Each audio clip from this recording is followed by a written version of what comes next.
Hi, everybody. Jenny here. So, today my question is, do crystals and mirrors change the energy of a bathroom? And the reason why I chose that is because I was just reading it and it just kind of surprised me, I think. I thought, I never heard of such a thing. I really haven't. And I thought, oh, what did they say? And when I read it, I was kind of surprised because they said, when you open a door and you see to the bathroom, and there's a toilet there, that's bad energy. And I've never heard that before. So to dissipate that bad energy, you're supposed to get a crystal and hang it between the toilet and the door. And that's supposed to cure it. And then all of a sudden the energy is fine. I mean, I thought, okay, who thought of that one? That's pretty creative.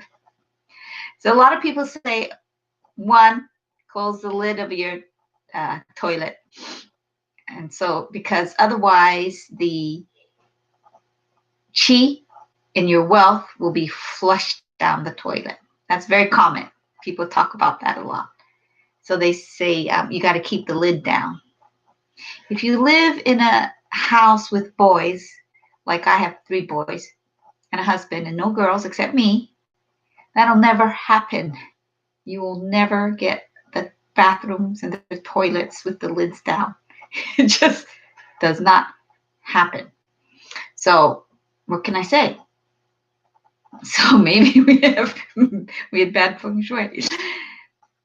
But originally, when I talked to Dr. Zhu about bathrooms, he said, "Well, you have to remember, back in the day, there was an outhouse. There was no bathroom in the house. It was separate from the main house, and there was an outhouse, and that's where you went. That's where you used the bathroom. It wasn't connected. But now we have, plumbing, and so the bathroom is now inside the house. So in the olden days, the bathroom was considered, separate, not in the house, because it was considered, smelly, unclean. And so it has this kind of negative connotation to it. But as plumbing became developed, it's a completely different thing, We don't have those kind of issues. You can keep it clean, it's no problem. So in form school, we don't follow those rules about all the, you cannot have some people say you cannot have a bathroom. I read this by the entrance to your house. It can't be by the front door. It has to be away from the front door. But in reality, if you think about it, many homes, we have a powder room by the front door because that's the most convenient place, for guests to have it by the front door if they come in or if they go out, and it's away from the living spaces, so you do get privacy. So in fact, in a Western home, the bathroom is by the front door. Now, when I lived in Kuwait, the bathroom was by the dining room, and that really surprised me. And I thought, why is it by the dining room? That's where we eat. Don't you want it away? I wanted it by the entrance. And they said, no, because in their culture, before they eat, they wash. They wash their hands. They wash. They're very clean people. They wash everything, and then they go and have their meal. So it's very considerate to have a bathroom near the dining room. So every culture is a little bit different. And so we respect each culture.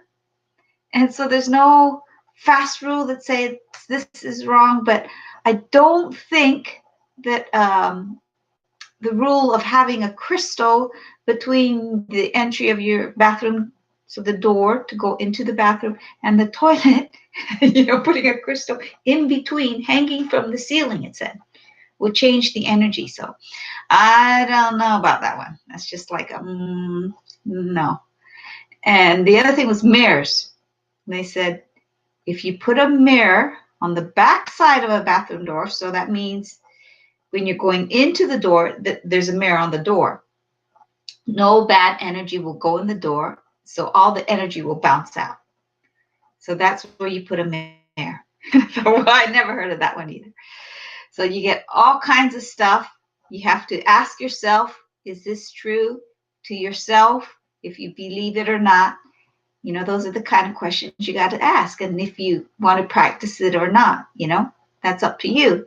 But you got to really think it through if it makes sense or not.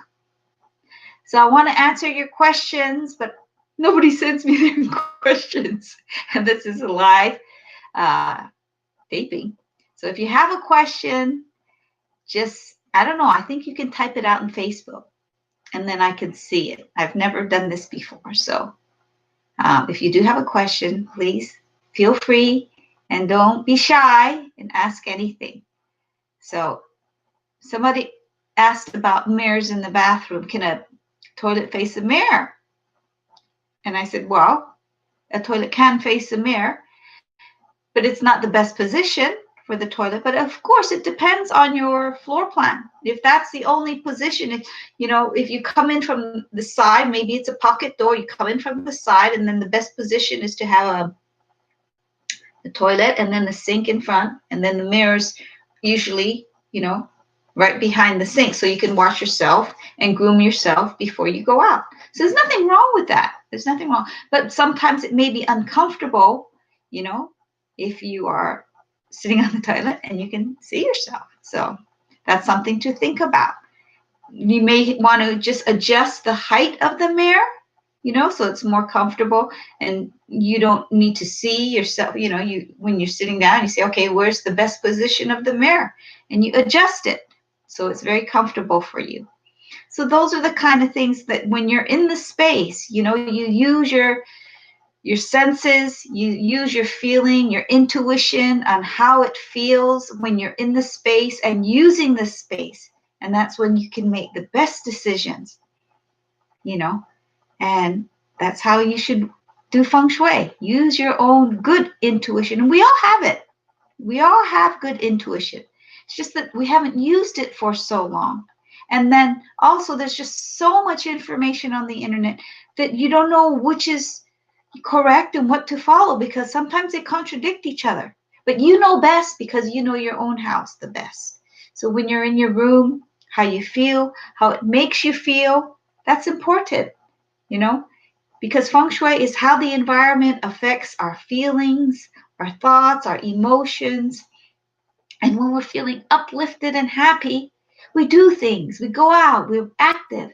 But if we're feeling sad and lonely and tired, we don't do anything. So what we try to do is, depending on the function of that room, we make it so it encourages us to take action.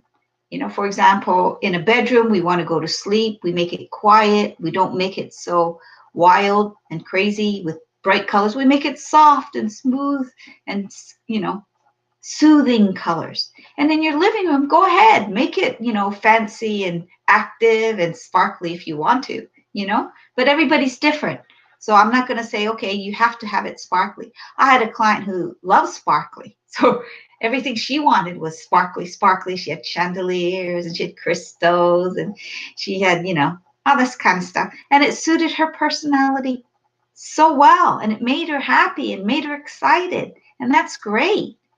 And then I have another client who likes really simple, no flash, just plain, no frills, everything just actually quite subtle, very subtle design. And that was his personality. So it's good to see what you like, what makes you feel good. Just because the book says put crystals here, make it flashy there, doesn't mean you have to do that, because that's not you. Just don't forget that you come first, because it's your home. Okay, that's all. So maybe somebody can shoot me some questions and I'll try to get on live more often. And maybe we'll try to set a consistent time. Oh, there's something. Yay, I got a question from Susan. I've got to get my glasses. The text is really small. Entrance to my house, dining room on the left, and odd room to the right, okay? Nobody uses it. The room on the right. Not good energy in there. What can I do? Very good question. Very, very good question. A lot of times we have rooms that we don't use because there's no function to it. I had a client who had a dining room, and I said, how often? She said, I don't use this room. And I said, well, how often do you use this room? And she says, well, I use it maybe twice a year, when Thanksgiving and Christmas. That was it. I said, oh, what a waste. What a waste. So Susan, what a waste. That's what I'm going to tell you right now. You got to use it. I have another client who says, I never use my dining room, just never. So she changed it, and she made it into this really cute wine room. So we put in these wine coolers, and we put in this countertop. It was really nice. And then we got a little round, like a round table, coffee table, with some really cute swivel chairs and some fancy fluffy cushions. And so she was going to invite her friends over and sit around this table and chit chat and have wine. And so she called it her wine room instead of her dining room. So what do you enjoy doing, Susan? Do you play instruments? Maybe it could be a music room, or I don't know, maybe you want a wine room too. How about a tea room? I have other clients who are very much into tea, and you can make it a tea room. This is where you enjoy your tea. Or it could be just, another client had small children, and children, they just like to spread out everywhere. They like to leave they're like dogs. They like to leave their scent in a lot of places. Toy here, toy there. And it was driving her crazy because she was trying to keep them in her little family room. And she said she would work on their kitchen table. And then when they were all done and they had to eat a meal, she had to clean the whole kitchen table, put away their crayons, put away their papers, put everything away, and then get dinner on. And then later, they wanted to go back on the table, so she had to clear that and then bring out all the crayons on again. So she was wasting a lot of time. So I said, use your dining room. Just use your dining room.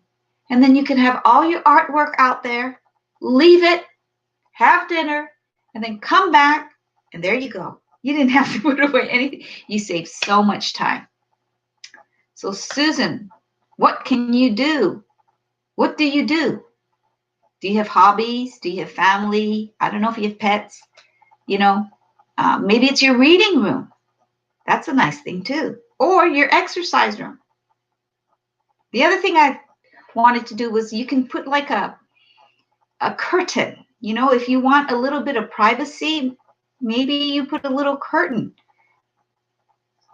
Paint. Oh, she said she wants to paint. Yeah, why not?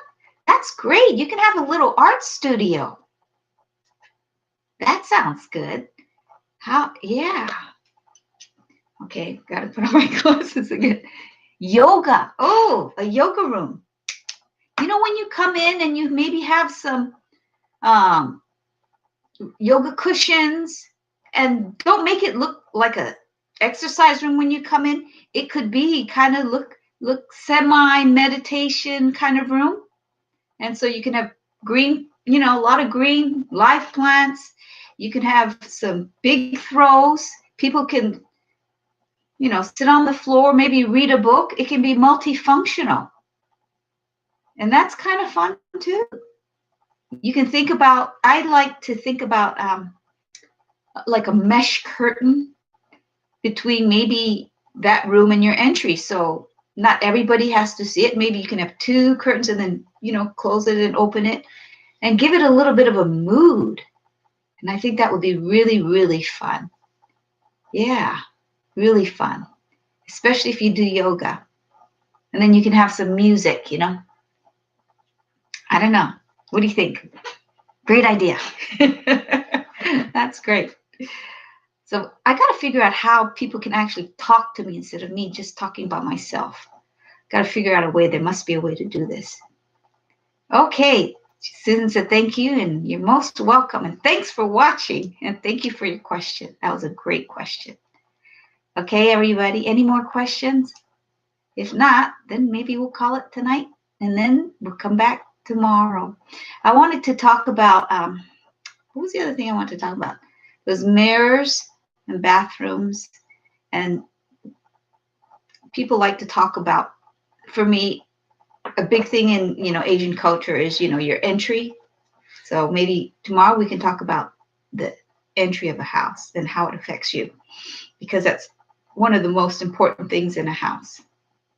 That using space is really a good thing. So Susan, thank you for your question, because in feng shui, we don't like to have dead spaces. Dead spaces means just places we don't use. I had a client, I got to tell you, she lived alone and she lived in a very big house. And so I said, you should try to block off the parts of the house that you don't use, because it kind of drains your energy when you have a very big house and there's not very many people in it. So we added a door so nobody goes down there unless she has people over, and then obviously she opens it up and her, children come to stay. But otherwise the door's closed. So it doesn't feel like the house is hollow and empty, So she can separate rooms. So that's what I say. If you don't use certain parts of your house, it's a good idea to think of ways of how can you close it off instead of it draining your energy constantly. So having a dead space, a space you don't use, is not really recommended. And so that's why if you're not going to use it because it's just too much house, think of ways of blocking off. Or like Susan, think of a different way of using it. We are so set in our ways because that's how we were raised. You got to have a dining room. You've got to have a formal living room. Is it okay to change it? Absolutely. Absolutely, it's okay. That's just how we were raised. So we thought that, we're not supposed to do it. But then you really think about it. And like my client, she says, I only use my dining room twice a year, her formal dining room. I mean, what a waste of space. And so I said, just cover it up, put plastic over your dining table or get a nice, they've got really nice stuff now. You can get like outdoor rugs to put underneath the table that can be washed. You can pressure wash those. And then you can get a nice vinyl tablecloth so you can protect your table, have your kids do whatever they want, don't stress out about it, and use it and save some energy instead of putting things back and forth, back and forth, back and forth. Okay, that's all for today. And tomorrow, let's talk about the entrance. And if you have any questions, think about questions, and then we'll see you tomorrow. Okay, everybody, thanks for watching. And thanks, Susan, for your question. Bye.